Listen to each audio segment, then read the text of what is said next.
Сәлем достар, менің есімім Фариза. Сіздермен бүгін ашқан айранды босқа төкпей, осындай дәмді оладьи дайындайтын боламыз. Каналыма тіркеліп, лайк басуды ұмытпаймыз. Ол үшін ашқан айранды әбден жақсылап араластырып аламыз. Бір жұмыртқамызға қантымызды қосып, венчикпен жақсылап араластырамыз. Егер сіздерде ашқан айран көбірек болса, демек қалған ингредиенттерден сәл көбейтуге болады.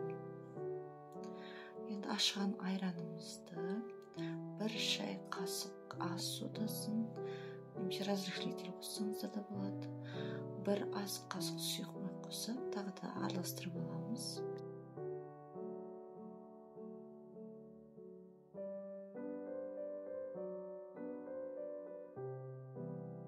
Дайын болған массамызға ұнымызды қосып, іртік болмайтындай венчикпен араластырып аласыздар тағы да.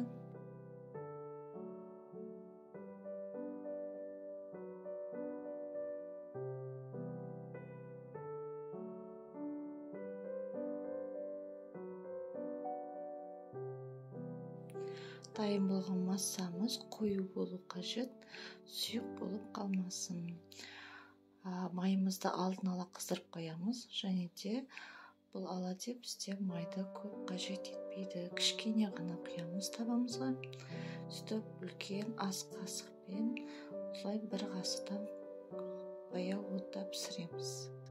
Егер қатты отта пісіретін болсаңыздар, оладьидің беті ғана пісіп, қызарып, ортасы піспей қалады.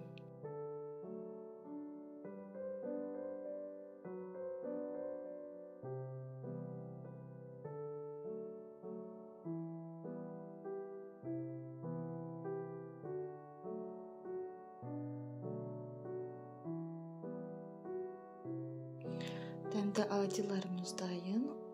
Ұнаса лайк басып, қолдап кетіңіздер. Және де келесі тәттілердің рецептін көру үшін каналыма тіркеліңіздер.